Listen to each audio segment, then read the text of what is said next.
Shalom bien-aimés dans le Seigneur, nous bénissons le Seigneur pour sa grâce, nous bénissons le Seigneur pour sa faveur et son amour infini qui ne cesse de se manifester envers notre personne, envers vous qui nous suivez, envers vous qui nous êtes chers, notre audience. Nous bénissons le Seigneur pour tous ses bienfaits qui ne cessent de répéter jour après jour sa bienveillance, sa bonté. Il ne fait que nous les renouveler pour nous pécheurs, pour nous qui sommes ici sur terre, pour nous qui sommes ses enfants et nous bénissons le Seigneur pour tout. Je suis persévérant, mon polo, pour ceux qui découvrent cette vidéo pour la première fois. Je suis enfant de Dieu, je suis un enfant de Dieu, j'aime le Seigneur et en tant qu'enfant de Dieu, lui qui est mon Père, qui est dans le ciel, je trouve mieux et c'est un plaisir pour moi de parler de mon Père qui est dans le ciel. C'est lui qui pourvoit à tous mes besoins et c'est lui qui m'accorde la grâce d'être cet instrument qu'il a choisi, un instrument faillible, un instrument humain pour pouvoir propager la bonne nouvelle du Christ, du royaume de Dieu, dans tous les coins et recoins du monde. Et puisque nous ne pouvons pas aller dans tous les coins et recoins du monde, nous pouvons au moins atteindre ces coins au travers des réseaux sociaux. C'est la raison pour laquelle nous utilisons de notre mieux ces réseaux sociaux pour pouvoir propager la bonne nouvelle de Christ Jésus. Et nous bénissons le Seigneur pour cela. Il est important pour nous de comprendre que nous sommes appelés à répandre la bonne nouvelle de Christ Jésus. Et aussi de maintenir, de s'occuper, de prendre soin de notre vie chrétienne, Ceci est très, très important. La plupart des fois, j'ai l'habitude de mentionner ceci dans des réunions, qu'il y a 4 facteurs qui sont importants dans la vie chrétienne d'un enfant de Dieu, dans la relation que nous avons avec l'enfant. La première, c'est la qualité. Nous devons avoir une relation chrétienne, une relation entre nous et Dieu de qualité, une vie chrétienne de qualité, une vie chrétienne croissante, une vie chrétienne efficace, efficiente, une vie chrétienne soutenable. Ce sont ces 4 facteurs dont nous devons garder cela en tête. Est-ce que ma vie chrétienne, est-ce que ma relation avec Dieu est une relation de qualité? Est-elle croissante ou décroissante? Est-elle effective? Est-elle soutenable? Est-elle suffisamment enracinée et fondée sur la parole de Dieu? Et ces 4 facteurs ne peuvent que se développer, se maintenir si nous demeurons continuellement, chaque jour. Nous faisons de notre mieux à nourrir notre âme, notre esprit, notre cœur avec la parole de Dieu, la méditation de la parole de Dieu.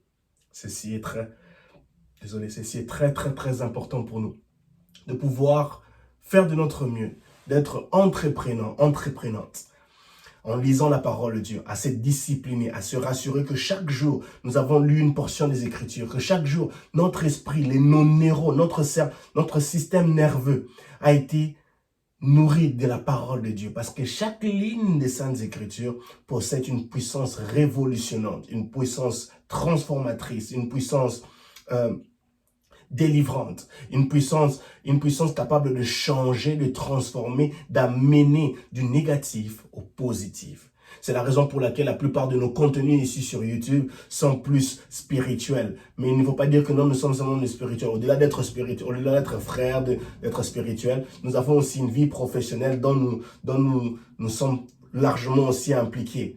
Mais cela ne nous empêche pas de nous donner corps et âme pour servir le Seigneur, pour propager la bonne nouvelle de Christ Jésus.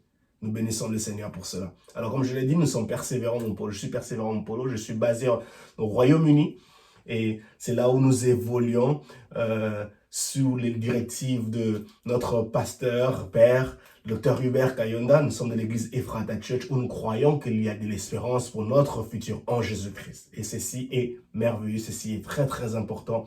Et nous croyons que nous sommes appelés à être des personnes productives. Productifs dans notre façon de prêcher, productifs dans le monde professionnel, productifs dans notre spiritualité. Et ça, c'est vraiment important. Important. Alors, nous allons prier avant de commencer ce moment de partage qui nous sera très bénéfique et qui sera aussi une source de bénédiction pour plusieurs d'entre vous. Prions le Seigneur. Tendre Père, je te dis merci pour ta grâce, merci pour ton amour. Merci parce que tu nous as choisis, Seigneur, afin d'être, Seigneur, un instrument, Seigneur, pour pouvoir propager la bonne nouvelle de Christ apporter une parole de réjouissance, une parole de consolation, une parole qui fortifiera ton peuple. Une parole, Seigneur, Père éternel Tout-Puissant, qui encouragera, Seigneur, ceux-là qui sont découragés dans leur relation avec toi, dans leur journée avec toi, dans le nom puissant de Jésus. Merci de nous faire du bien et merci de bénir tous ceux-là qui auront à prendre leur temps, à donner leur temps, Seigneur, Père éternel Tout-Puissant, à se disposer pour pouvoir nous écouter. Pas m'écouter moi, mais écouter toi, Jésus, toi, mon Dieu, qui as mis tes paroles dans ma bouche, afin, Seigneur, de les transmettre à ton peuple, pour ta seule et unique gloire, au nom de Jésus. Amen. Gloire au Seigneur Jésus. Nous bénissons le Seigneur pour sa grâce. Alors, en ce jour, nous allons parler d'un thème, un sujet qui va nous faire du bien. Ce sujet est celui-ci. S'il y a la grâce, il y a aussi la justice. S'il y a la grâce de Dieu, il y a aussi la justice de Dieu. C'est un thème qui inclut deux mots-clés, la grâce et la justice, et qui s'attribuent tous deux à Dieu. S'il y a la grâce, il y a aussi la justice. S'il y a la grâce de Dieu, il y a aussi la justice de Dieu. Alors, qu'est-ce qui nous a poussé à pouvoir parler de ce sujet? La raison est celle-ci, puisque nous vivons dans un monde où tout le monde a fait référence à la grâce de Dieu. Je suis résultat de la grâce de Dieu, je suis devenu tel, je me suis retrouvé dans tel environnement par la grâce de Dieu, je fais telle chose par la grâce de Dieu. Oui, la grâce de Dieu. Et même l'apôtre Paul en parle. Est-ce que la grâce de Dieu nous permet, puisque nous sommes le sujet de la grâce de Dieu, est-ce que cela nous permet de faire du n'importe quoi, de marcher de n'importe quelle manière, de faire n'importe quoi, puisque nous sommes sous la grâce de Dieu? Je peux pécher comme je veux, je peux être fainéant comme je veux, je peux être délinquant comme je veux, puisque je suis sujet de la grâce de Dieu. À tout moment, je peux obtenir grâce et faveur. Mais cela n'est pas le cas. S'il y a la grâce, il y a aussi la justice de Dieu. Et nous allons parler de plusieurs sujets, nous allons mentionner plusieurs points et aussi plusieurs versets bibliques qui pourront nous aider à comprendre ce thème que nous nous sommes donné. S'il y a la grâce, il y a aussi la justice de Dieu. Mais avant tout, nous allons pouvoir d'abord chercher à définir la grâce. Qu'est-ce qu'est la grâce? Qu'est-ce qu'est la grâce? La grâce, elle en elle,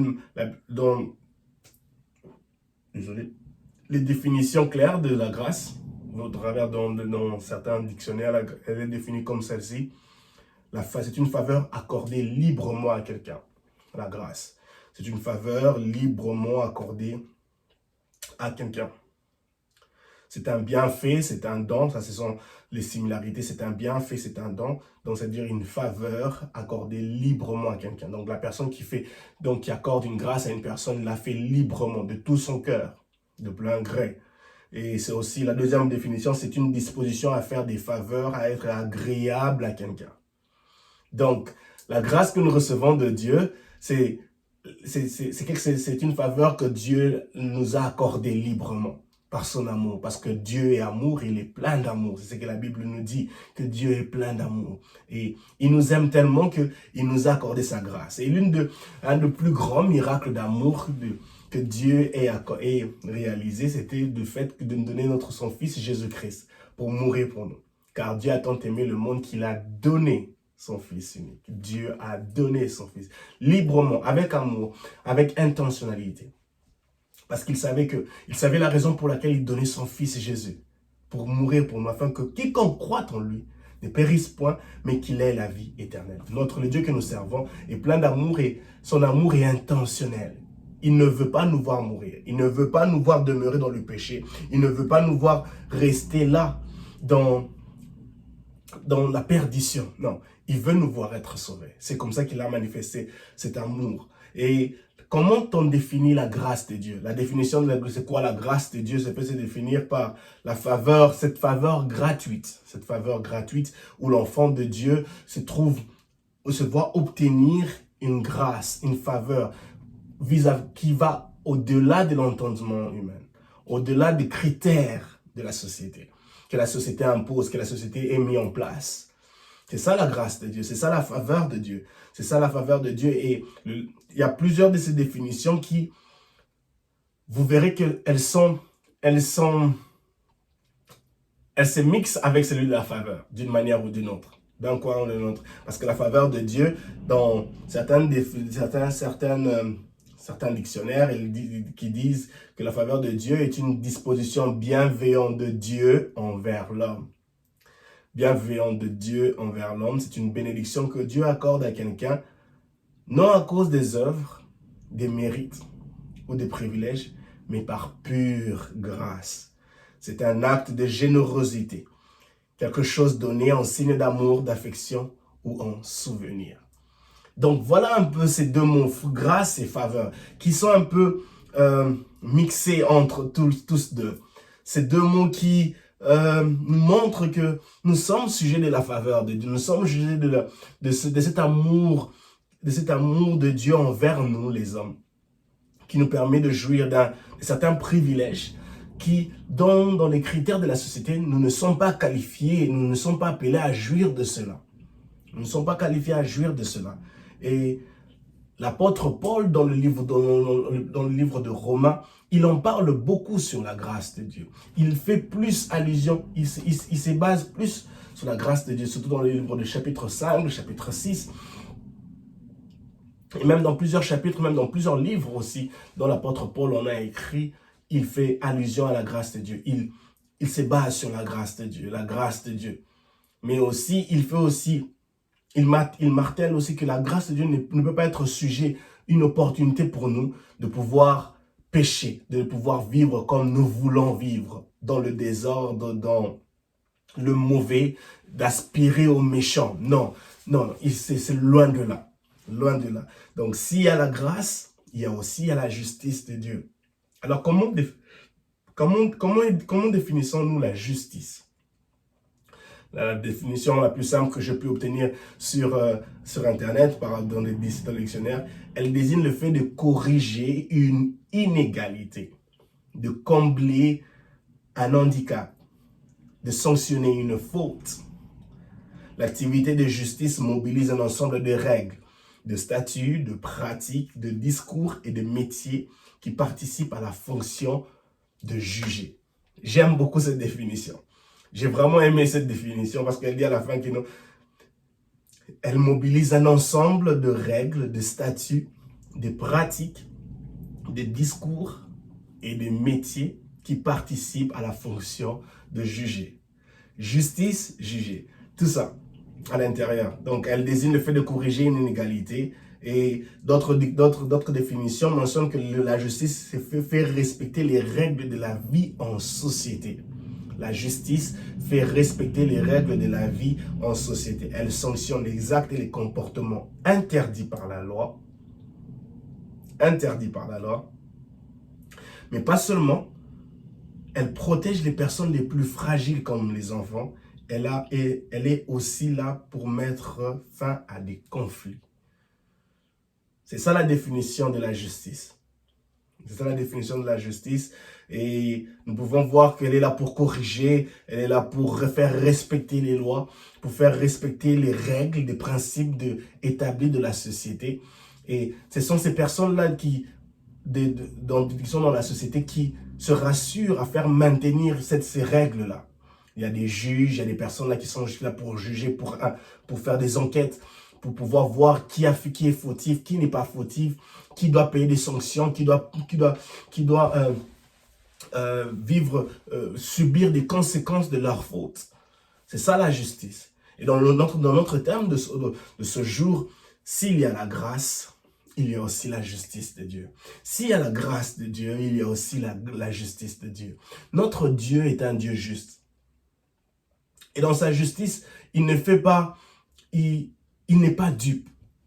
Il n'est pas dupe, il voit ce qu'ils font, ce qui marche dans la voie et la crainte du Seigneur. Il voit ceux qui le servent, il voit ceux qui ne le servent pas, il voit les hypocrites, il voit les méchants, il voit les sincères, il voit les naïfs, et il sait comment récompenser. Il sait voir là où ceux-là qui prennent la grâce de Dieu pour acquis, pour quelque chose dont ils peuvent le faire comme ils le veulent.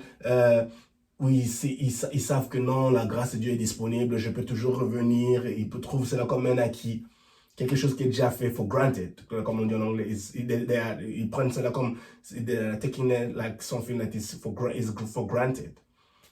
Et ça, c'est vraiment important pour nous de comprendre cela. La grâce, s'il y a la grâce de Dieu, il y a la justice de Dieu.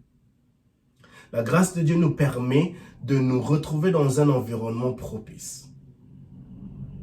La grâce de Dieu. Elle nous permet de nous retrouver dans un environnement propice, un environnement fructueux, un environnement productif, un environnement qui nous amène à nous épanouir, qui nous amène à germer, à porter des fruits, à devenir des machines de bénédiction, des sources de bénédiction. Des fois, on se retrouve devant des faveurs que nous obtenons venant des hommes, mais c'est aussi qui est dirigé par la volonté de Dieu, parce que Dieu est celui qui dirige les mouvements des choses. Il permet à ce qu'une porte s'ouvre à gauche, il permet à ce qu'une autre porte soit fermée à droite. Alors, il maîtrise les mouvements des choses. Il permet à ce que nous puissions trouver faveur aux yeux des hommes.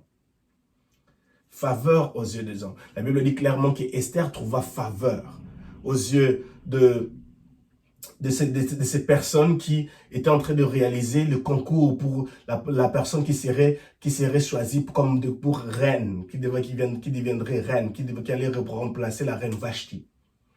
Et la Bible même dit aussi dans le livre de Daniel que Daniel et ses amis trouvèrent faveur auprès de l'intendant, auprès de celui qui est en train de superviser leur croissance, la façon dont ces personnes étaient en train d'être nourries, c'est qu'il y aurait une bonne mine. Donc, il y a des faveurs, il y a des opportunités. Dieu crée des situations qui peuvent, aux yeux des hommes, être des situations qui sont un peu dans la genèse de cette situation. On peut croire que non, nous sommes dans le pétrin, il y a des difficultés, nous avons des problèmes, rien ne va marcher. Mais Dieu, lui, le chef d'orchestre, il sait qu'est-ce qu'il est en train de faire. Alors, il nous permet de nous retrouver dans un environnement, dans un lieu, dans un cadre qui permettra à ce que nous puissions germer. La genèse de ce processus peut être vraiment amère. Et cela demande aux chrétiens d'être très souples, aux chrétiens d'être confiants en Dieu. Dans la genèse de ce processus, il peut arriver que le Dieu auprès de qui nous prions soit silencieux. Mais le fait qu'il soit silencieux ne veut pas dire qu'il est absent. Ça, c'est très, très important. La plupart, d'ailleurs, en passant, chaque jour, nous partageons nos méditations bibliques sur YouTube et sur les différents réseaux sociaux. Et ces derniers temps, nous sommes en train de parler du silence de Dieu. Dieu silencieux ne veut pas dire qu'il est absent. Son silence nous permet de développer une certaine maturité. Une certaine maturité à nous faire comprendre, de donner qu'il est présent, de prendre conscience qu'il est présent avec nous. Même s'il ne parle pas, même s'il n'est plus bavard comme il était, mais cela ne veut pas dire qu'il est absent. Donc la genèse de ce processus où Dieu nous implante, nous met dans un environnement où nous sommes appelés à germer, cette genèse peut impliquer beaucoup de complexité de notre Dieu. Soit il est silencieux, soit il y a des choses que nous, on n'arrive pas à comprendre, on est même prêt à abandonner, mais ne soyons pas de ceux-là qui reculent en arrière, comme la Bible est dans le livre de Hébreux, chapitre 10, à partir du verset 35 jusqu'à la fin. Nous ne sommes pas de ceux-là qui reculent en arrière pour se perdre, mais nous sommes là de ceux-là qui vont en avant pour obtenir le prix. Donc cette genèse de la grâce de Dieu qui nous permet de nous retrouver dans un endroit a plusieurs complexités. Nous sommes toujours dans cette même thématique. S'il y a la grâce de Dieu, il y a aussi la justice de Dieu. Et ça, c'est très, très important. Quand Dieu nous met dans de tels environnements, nous avons notre part à jouer, notre part à faire, notre part à faire une fois que nous nous retrouvons dans un tel environnement, dans un tel cadre. Vous savez, Jésus fait allusion à la graine de moutarde dans le livre de Marc, chapitre 4. Verset 32, il dit, cette graine de moutarde, que lorsqu'elle est plantée, elle devient un grand où les oiseaux viennent se percher. Désolé. Nous devons comprendre, nous devons savoir que non, Dieu nous mettra dans des environnements où il nous plante comme une graine de moutarde. Cette graine de moutarde prendra du temps. Elle prendra du temps, mais ce qui est sûr et certain, par la grâce de Dieu, par la faveur de Dieu, c'est lui qui a planté, on verra la pluie. Le Dieu qui nous a planté, là, on verra la pluie afin que nous puissions germer. Et au fil des années, cette graine de moutarde deviendra un grand arbre sur lequel plusieurs oiseaux viendront s'y poser. Nous devons avoir cette conception-là que lorsque Dieu ne me place que dans un environnement, Dieu Dieu veut que je puisse croître pour germer, être productif dans cet environnement-là, dans ce lieu où il m'a placé, afin que je sois une source de bénédiction pour plusieurs. Et c'est au fil du temps, vous verrez que plusieurs personnes, plusieurs oiseaux viendront se percher sur ces grands arbres qui étaient juste une petite graine de moutarde dans son début, dans sa genèse.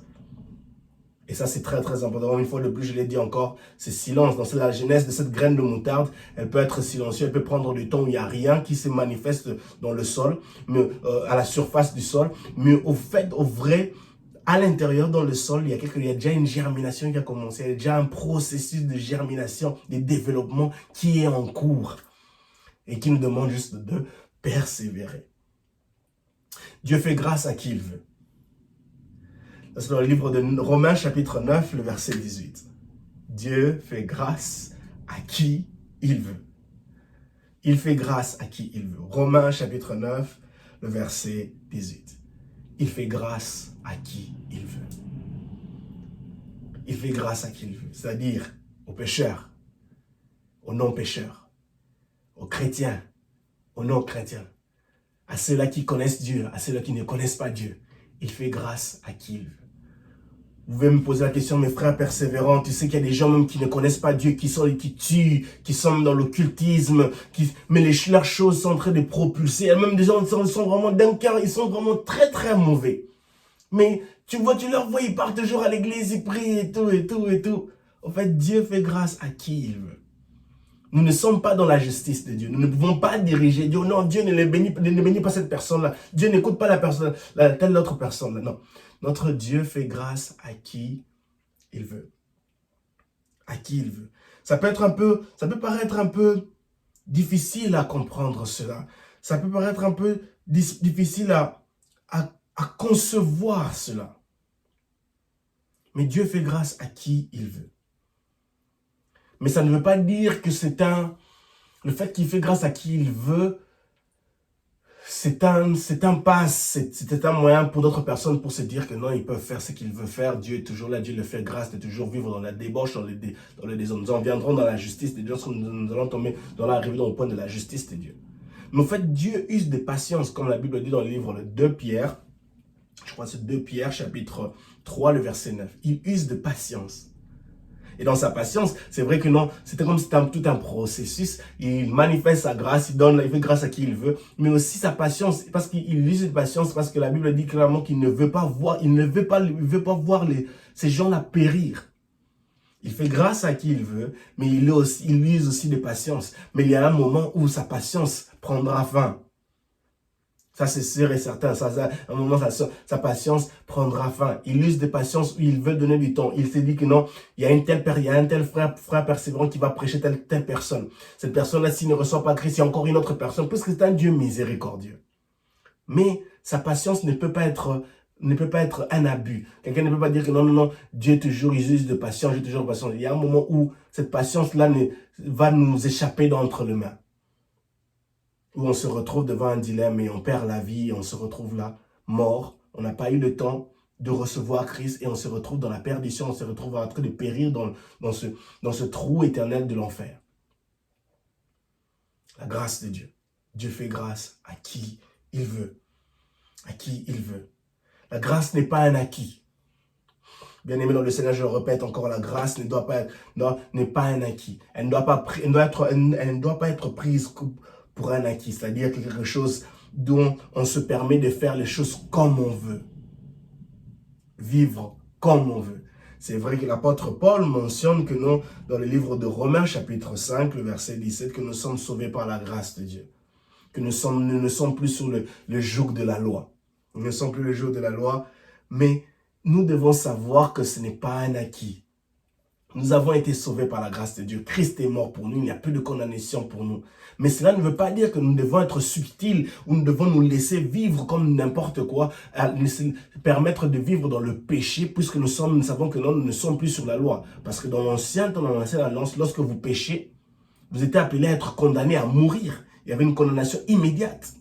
Mais maintenant, sur la grâce de Dieu, il y a le sang de Jésus-Christ qui crie plus que qui est plus fort que le sang que tous ces sacrifices étaient donnés dans l'ancien temps. Donc cela veut dire que non, puisque le fait que nous sommes sauvés par la grâce de Dieu ne veut pas dire que nous sommes appelés à vivre comme n'importe comment.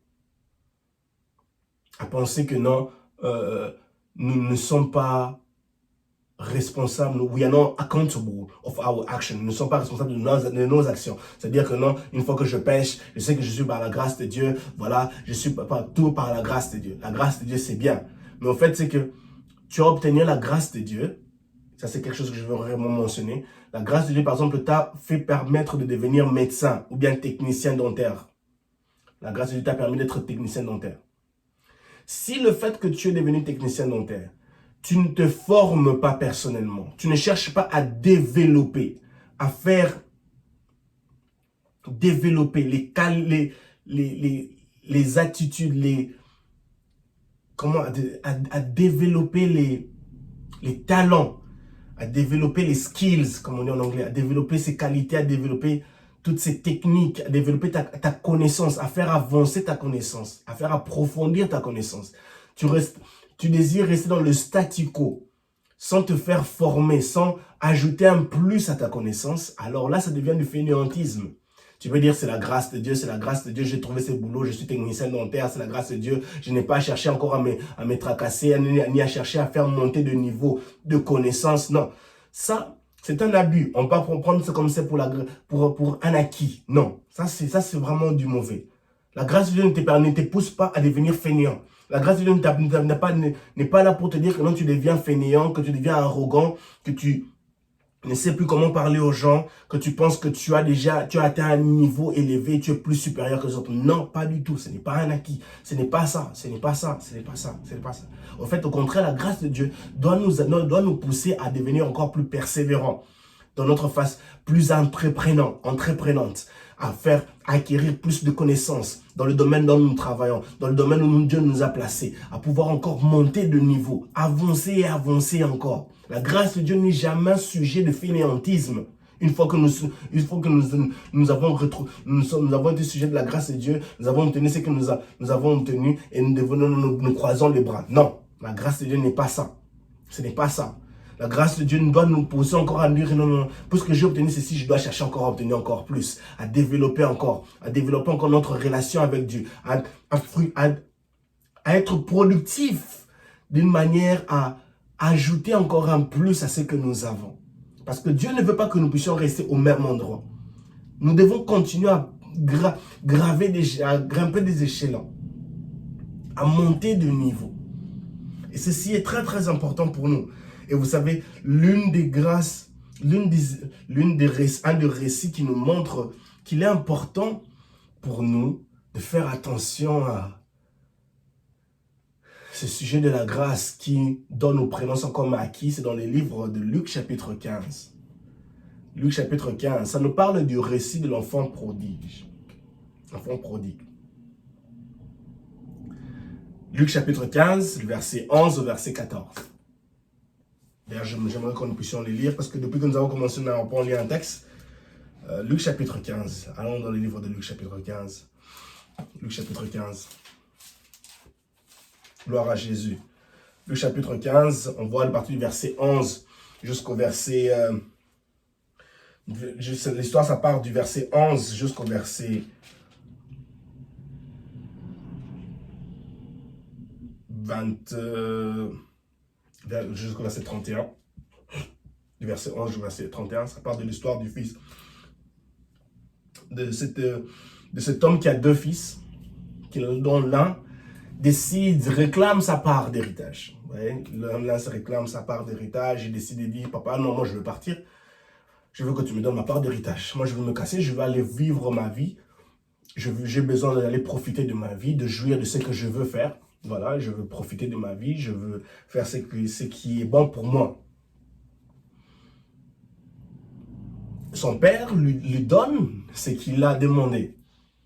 Il lui donne cela libérément, comme la définition de la grâce de Dieu, de la grâce, c'est faveur accordée librement à quelqu'un. Voilà, donc la grâce, on l'a donné ça, c'est à lui, ça, son père lui donne son héritage librement, de tout cœur, parce qu'il l'aime, voilà, parce qu'il aime, comme on l'a dit en lisant les définitions de la grâce. Donc c'est quelque chose qui est donné librement. Et cette parabole ici dans le livre de Luc chapitre 15, c'est Jésus qui la relate, une parabole. Il donne une histoire, mais dont le but est de montrer combien notre Père dans le ciel nous aime. Donc, ce Père ici qui a 2 enfants est l'image de Dieu. Et les enfants, ce sont nous, les enfants de Dieu. Notre Père qui est dans le ciel et nous, enfants qui sont enfants de Dieu ici-bas. Et ce Père, il donne librement parce qu'il aime son enfant. Il ne veut pas donner, il ne veut pas l'interdire. Cela, c'est les désirs de son enfant. Donc, on peut, en notre terme, cet enfant a prié. Comme nous, moi et vous, enfants de Dieu, nous prions à Dieu chaque matin, chaque jour. Tout dépend de la façon dont vous vous disciplinez, vos horaires. Vous avez demandé à Dieu, Seigneur, je te prie de me bénir. Vous faites des jeûnes et prières, intentionnelles, des prières intensives. Vous cherchez Dieu, vous invoquez, vous intercédez. Et bam, la grâce de Dieu, Dieu vous exauce. Dieu vous donne ce que vous avez demandé. Alléluia, gloire au Seigneur. Il donne cet héritage. Mais malheureusement, l'enfant qui a reçu cet héritage décide de mener une grande vie. Au fait, du moment où il sort de la prairie sous l'autorité de son père, il décide de diriger sa vie seul. Il obtient cette grâce, mais cette grâce n'est pas bien conservée. Vous savez, il y a une grande différence entre recevoir la bénédiction de Dieu et conserver la bénédiction de Dieu. Là, Dieu dit à Caïn, dans le livre de Genèse, je crois chapitre 4, il dit, si tu agis bien, tu relèveras ta tête. Il est très très important pour nous de bien conserver la grâce, la bénédiction, tout ce que nous recevons de Dieu. Recevoir quelque chose de Dieu est totalement différent de conserver ce que nous avons reçu de Dieu. Recevoir la grâce de Dieu est totalement différent de conserver cette grâce de Dieu. Nous allons continuer parce que dans notre sujet d'aujourd'hui, s'il y a la grâce de Dieu, il y a aussi la justice de Dieu. Il reçoit cette grâce, il reçoit cette faveur, il reçoit ce qu'il a reçu librement de son Père. Mais il décide de vivre une grande vie, qui est au-dessus de... En fait, le récit de Luc chapitre 15, versets 11 à 30, regroupe plusieurs secrets qui nous amènent à être très très diligents, très très attentifs, très très stricts, très, comment je peux dire, vigilants de la façon dont nous vivons notre vie. Il ne faut pas vivre une vie de vitesse, comme on dit, je préfère dire une vie de vitesse où on pense vivre au-delà de nos capacités et vivre à la folie, parce que ça, c'est nous amener tout droit vers un mur. Et il décide de vivre une grande vie. Et il gaspille toute sa fortune dans la débauche, dans une vie qui ne glorifie pas Dieu, une vie de déshonneur. Il devient arrogant, orgueilleux, et à la fin, boum, il se retrouve devant un mur, il se retrouve sans argent, il se retrouve vers le fin fond. Il n'a plus rien. Et son fin fond, il se retrouve là, en train de partir. Il se voit embauché.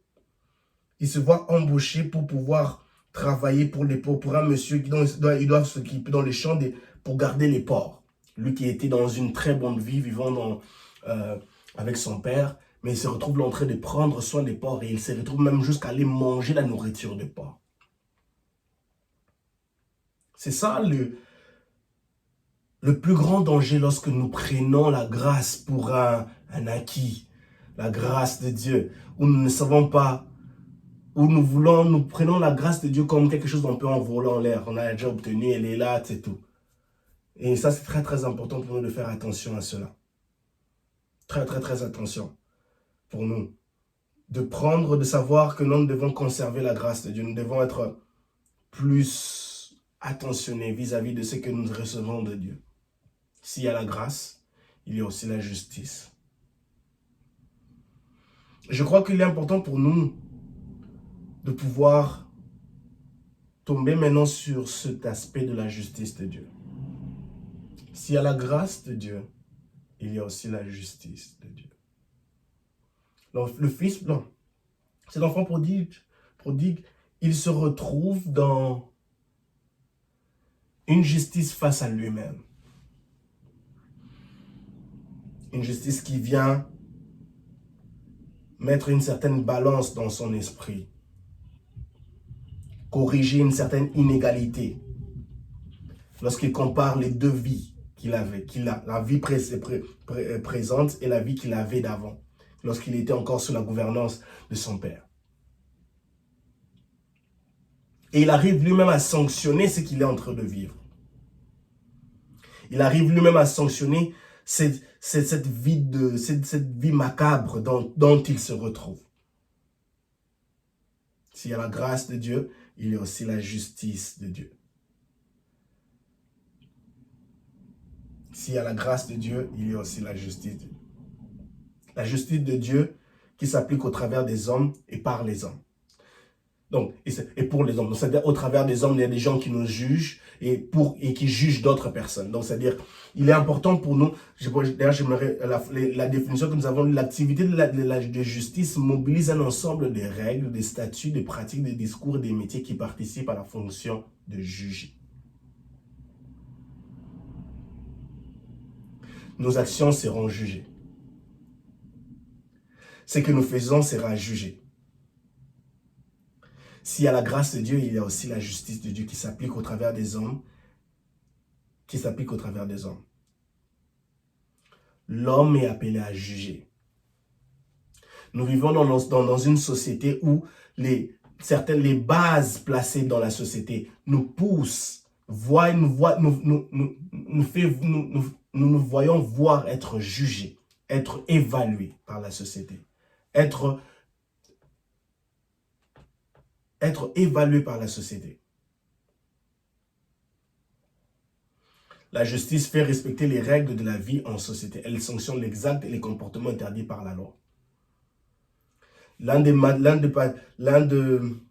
passages qui nous montre l'application de la justice de Dieu au travers des hommes, contre les hommes, c'est dans le livre de Matthieu chapitre 25, verset 14 au verset 30. Matthieu chapitre 25, du verset 14 au verset 30. Nous sommes toujours dans cette thématique de la grâce de Dieu qui est une faveur délibérément donnée à quelqu'un. Quelque chose que nous recevons de Dieu. Nous avons donné l'exemple de l'enfant prodigue qui part de la maison, mais qui se retrouve là en train de mener une vie un peu plus au-delà de ses besoins, au-delà une grande vie qui l'amène à se retrouver tout droit devant un mur. Et sa conscience devient une justice pointant vers lui-même, contre lui-même. Le menant à réfléchir que non, ce que tu vis là est totalement différent de ce que dont tu vivais avant.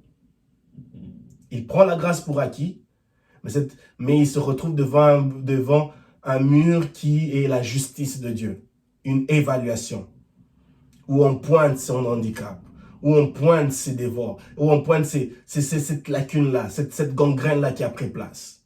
Et ça, c'est très très important pour nous de prendre conscience de cela. Matthieu chapitre 25, le verset 14 à 30. J'aimerais lire ces passages parce que ces passages nous montrent à la fois la grâce de Dieu et aussi la justice de Dieu. Sommes-nous appelés à juger? L'apôtre Paul mentionne cela dans le livre de 1 Corinthiens chapitre 15, le verset 12, où nous sommes, Matthieu chapitre 15, le verset 12, il dit que à la fin, dans le livre de 1 Corinthiens chapitre 5, chapitre 5, verset 12 à 13, où il dit que nous serons tous jugés pour nos actions, les bons comme les mauvais. Donc il y a la justice de Dieu. Tu peux recevoir la grâce de Dieu, mais cette grâce de Dieu que tu as reçue vis-à-vis de tes actions, elles seront évaluées, elles seront jugées. Et le livre de Matthieu chapitre 25 nous montre une parabole dont Jésus encore relate. Il parle de cela et il dit, c'est la parabole de l'argent à faire fructifier. Une somme d'argent qui a été donnée à un groupe de personnes. et dont le maître veut leur voir fructifier cet argent, cette récompense, cette faveur, cette grâce qui leur a été donnée. Pendant que lui, il serait absent. Alors, lisons cela. J'aimerais que nous puissions le lire. La Bible dit ceci: il en sera comme d'un homme qui partit pour un voyage. Il convoqua ses serviteurs et leur confia l'administration de ses biens.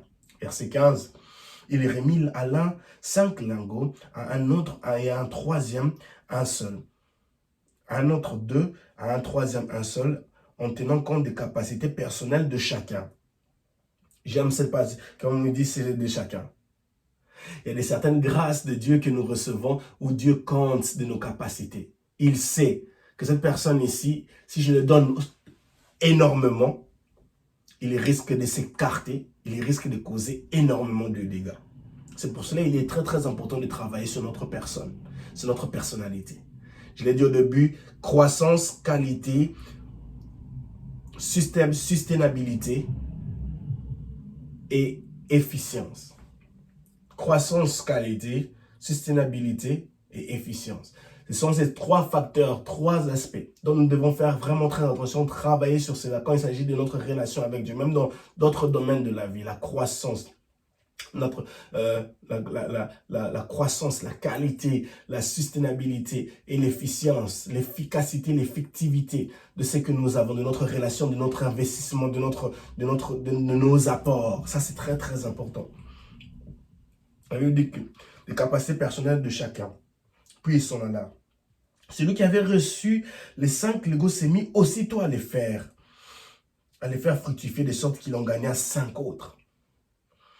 Celui qui en avait reçu 2 filles de même et en gagna 2 autres.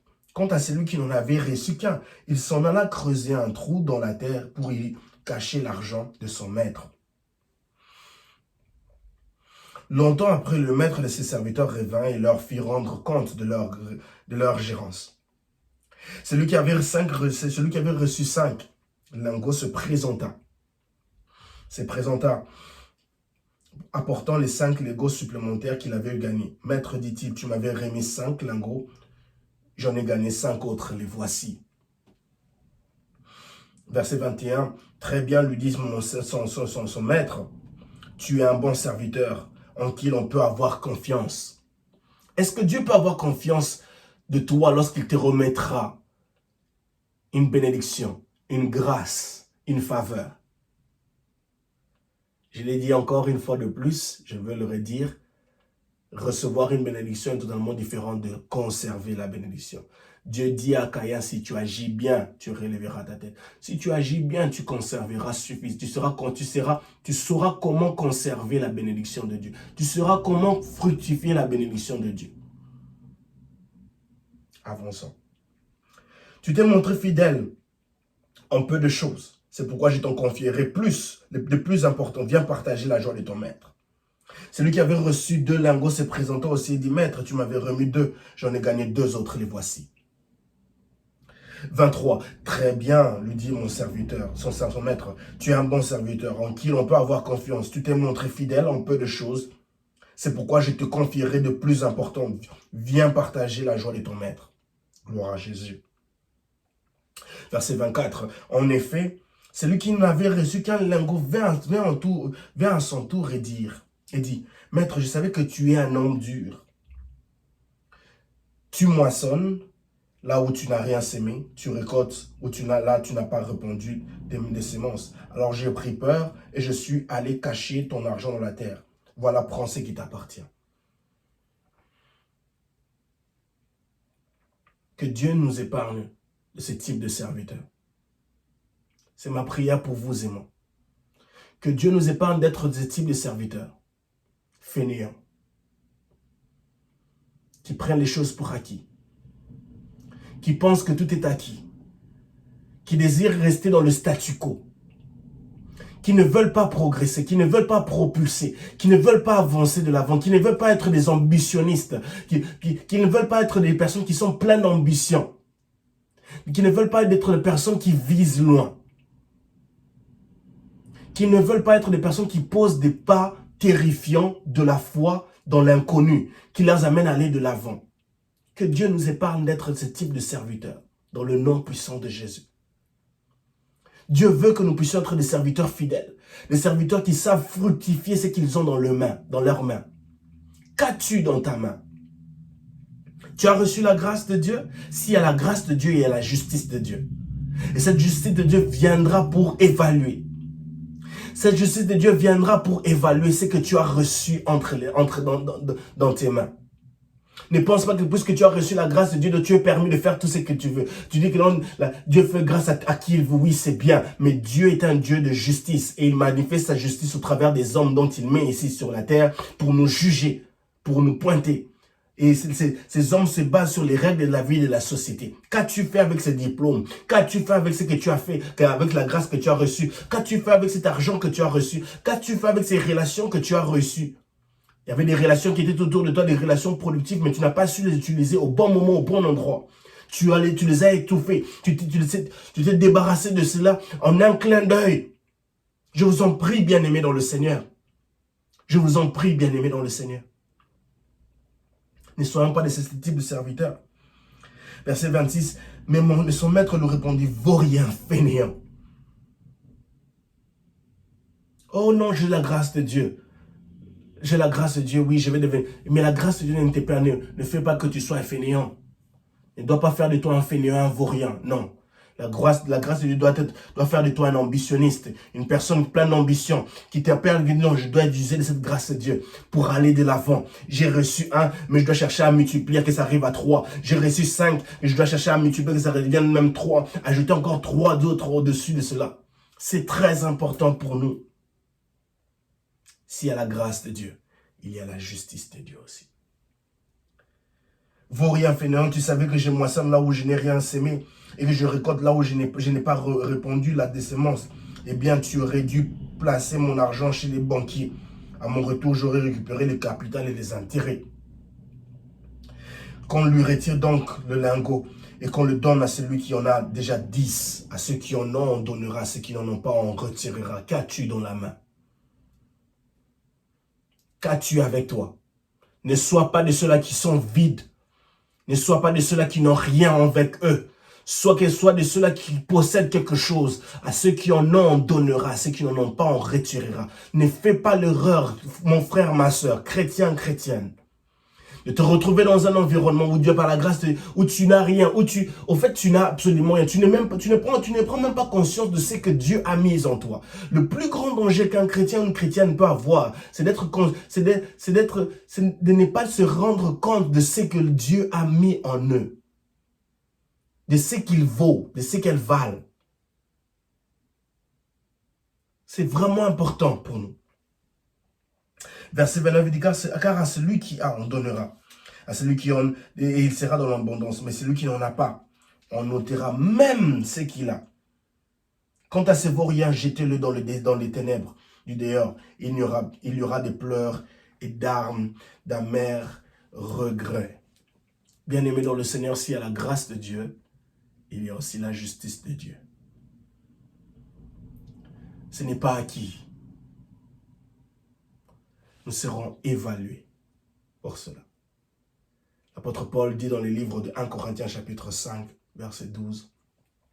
J'aimerais le lire pour une bonne compréhension. 1 Corinthiens chapitre 5, verset 12. C'est le livre de 1 Corinthiens chapitre 5. Non, c'est le livre de 2 Corinthiens. 2 Corinthiens chapitre 5. Je m'ai fait une erreur, désolé. 2 Corinthiens chapitre 5. 2 Corinthiens chapitre 5, le verset 10. 2 Corinthiens chapitre 5, le verset 10. 2 Corinthiens chapitre 5, le verset 10. Il dit, car nous avons tous à comparaître devant le tribunal de Christ. Chacun recevra ce qu'il lui aura, ce qui lui revient selon les actes et les actes bons ou mauvais qu'il aura accomplis par son corps. Nous serons tous jugés. Tous jugés. Nous serons tous jugés, tous évalués. S'il y a la grâce de Dieu, il y a aussi la justice de Dieu. S'il y a la grâce de Dieu, il y a aussi la justice de Dieu. C'est vrai, on peut se dire que non, on n'est pas appelé à juger. Nous, en tant qu'hommes, nous sommes appelés à juger. L'apôtre Paul le dit. L'apôtre Paul le répond à cela. L'apôtre Paul répond aussi dans le livre de 1 Corinthiens chapitre 5, ça c'est le livre 1 Corinthiens chapitre 5, le verset 12 à 13. Si nous sommes appelés à juger, oui, nous sommes appelés à juger. Oui, nous sommes appelés à juger. Verset 12, il dit, le verset 12 ici, il dit, est-ce à moi de juger ceux qui vivent en dehors de la famille de Dieu? Certes, non, mais c'est bien à vous de juger ceux qui font partie de votre communauté. Il parle de ceux-là qui sont dans la communauté. Eux, ils sont appelés à être jugés. Nous sommes appelés à les juger. Ils sont appelés à les juger. Est-ce que nous sommes appelés à juger les gens en tant que chrétiens? Oui, nous sommes appelés. Ceux-là qui sont de notre communauté. Ceux-là qui nous appartiennent. Et ceci doit nous montrer que nous sommes, d'une manière ou d'une autre, nous sommes responsables de nos actes, de nos actions. Et ces actions-là, ces actes seront jugés d'une manière ou d'une autre. Puisque nous vivons dans une société qui est établie par des règles, ces règles-là nous sanctionnent directement ou indirectement. Lorsque nous commettons une faute, lorsque nous sortons des principes établis dans la société. La justice de Dieu s'applique au travers des hommes contre les hommes. Tu as reçu une grâce de Dieu, mais tu en as abusé. Tu en as fait tu t'es joué d'elle. Dieu te jugera. Tu seras jugé. D'une manière ou d'une autre. Ne soyons pas comme ces vauriens, ces fainéants de serviteurs qui n'ont plus rien fait. Il a reçu par la grâce. Cet argent qui lui a été donné, cet argent est synonyme d'une grâce. Le maître les a donnés délibérément. Il les a donné ça, il voulait voir ce qu'il voulait faire avec. Dieu te mettra dans un environnement, dans un environnement propice, dans une bénédiction où tu joueras d'une bénédiction. Mais que fais-tu avec cela? Est-ce que tu développes cela? Est-ce que cette bénédiction dont tu reçois cela est-elle évolutive? Est-ce que ça mène d'autres personnes aussi à être bénies? Est-ce que tu es en train d'évoluer ou bien tu te contentes seulement de rester dans le statu quo et tu dis que non, ça va, je ne peux rien faire, c'est bon, je suis déjà calé? Non, il y a d'autres choses que nous sommes appelés à faire fructifier cette bénédiction de Dieu afin que ça avance et avance. Nous ne sommes pas appelés en tant que chrétiens à rester dans le statu quo, au même endroit. Non, nous sommes appelés à aller de l'avant, à remporter des prix. Et à devenir de plus en plus efficace. Un chef des gens de guerre n'est pas défini en tant que chef des gens de guerre à cause d'une seule bataille remportée, à cause de plusieurs batailles remportées. 2 Corinthiens chapitre 5, le verset 10, nous dit que nous serons jugés pour nos actes. Mais qu'en est-il? Puisque l'apôtre Paul, ici dans 1 Corinthiens chapitre 12, le verset 13, il parle de ce que nous sommes appelés à juger ceux de notre communauté. Et ceux de l'extérieur, c'est à Christ, à Dieu de les juger. Et nous voyons ça dans le livre de Matthieu chapitre 13, le verset 24, où on voit Dieu dit que non, il va séparer le blé et puis la chauve.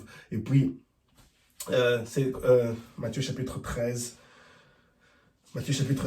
le verset 24 à 30. Matthieu chapitre 13, le verset 24 à 30.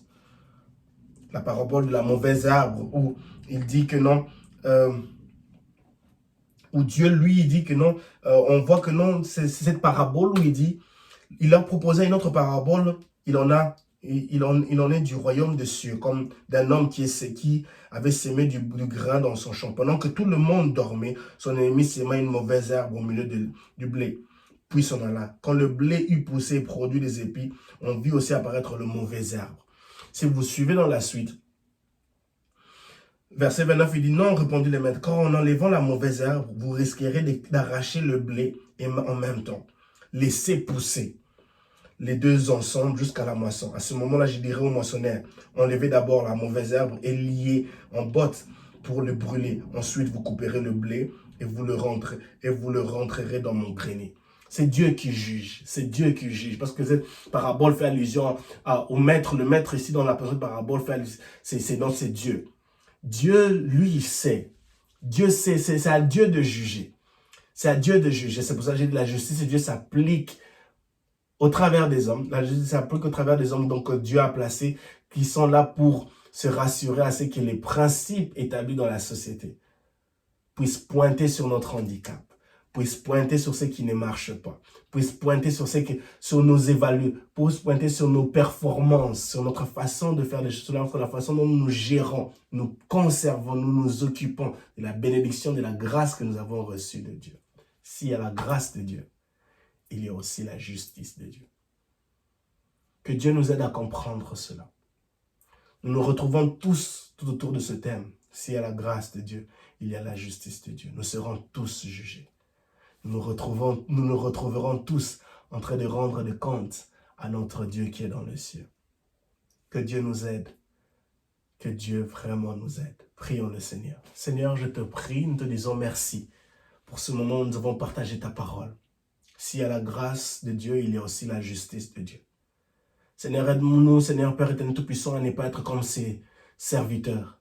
Ayant reçu une grâce, Seigneur Père éternel Tout-Puissant, une faveur, un don, délibérément donné par son maître, il s'est retrouvé, Seigneur Père éternel, dans le fainéantisme. Il n'a pas voulu monter de niveau, il n'a pas voulu être entreprenant. Il n'a pas voulu, Seigneur Père éternel Tout-Puissant, se voir propulsé. Il n'a pas voulu fructifier ce qu'il avait reçu. Seigneur, tu ne veux pas que nous puissions rester dans le statu quo, qui est bercé par la grâce. Je reçu par la grâce, je suis par la grâce, je suis telle personne dans la société, docteur, médecin, technicien dentaire, financier par la grâce de Dieu. Non.